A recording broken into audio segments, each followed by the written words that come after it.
ధర్మ పరిరక్షణ లోక కళ్యాణం కోసం పిఠాపురం గోపాల్ బాబా ఆశ్రమ ప్రాంగణంలో శ్రీ సన్నిధి ధర్మ సేవా ట్రస్ట్ ఆధ్వర్యంలో ఈ నెల 23, 24, 25 తేదీలో శ్రీ మహారుద్ర సహిత శతచండీ మహాయాగాన్ని వైభవంగా నిర్వహించనున్నట్లు యజ్ఞబ్రహ్మ వడ్లమాని సుబ్రహ్మణ్య అవధాని శ్రీ సన్నిధి ధర్మ సేవా ట్రస్ట్ ప్రతినిధి సత్యం తెలియజేశారు.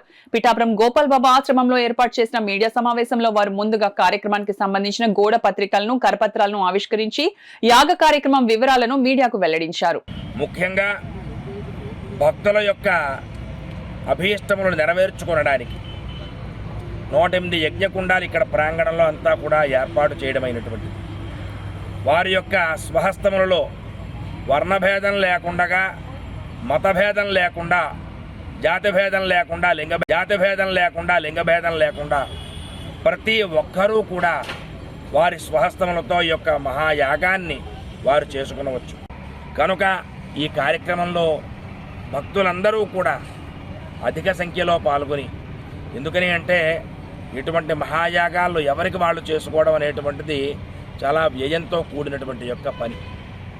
ఈ యొక్క ప్రాంగణం అంతా కూడా గోపాల్ బాబా గారు అందరికీ కూడా బాగా సుపరిచితులు. వారి మహిమలు ఎన్నో మనందరం కూడా చూసాం. వారు నడయాడినటువంటి ప్రాంతం ఇది పురుహూతికా క్షేత్రం. ఎందుకంటే అష్టాదశ శక్తిపీఠాల్లో ఒక పీఠం పీఠికాపురం అనేటువంటిది. శ్రీపాదవల్లభుడు స్వయంగా నడయాడిన క్షేత్రం. ఈ క్షేత్రంలో మనం చేసుకోవడం ద్వారా ఇంట్లో ఏదైతే ఫలితాన్ని పొందుతామో అంతకి 100 రెట్లు ఫలితాన్ని మనం ఇక్కడ పొందుతాం.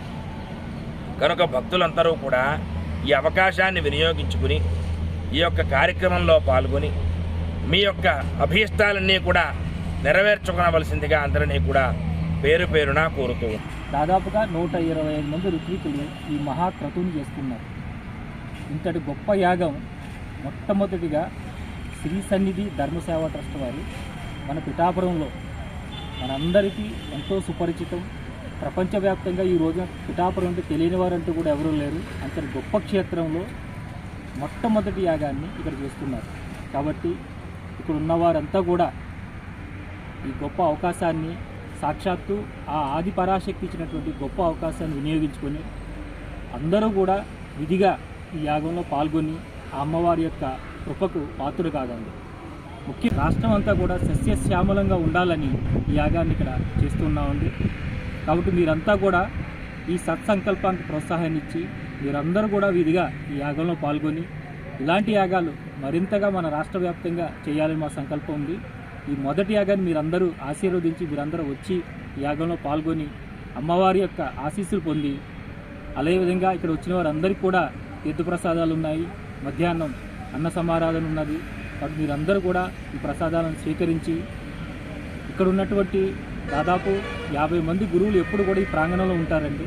ఆ గురువుల యొక్క ఆశీస్సులు అందరూ కూడా మీరంతా తీసుకుని వారి యొక్క ఆరాలో మీరంతా ఉండి పునీతులు అవ్వాలని కోరుకుంటున్నారు.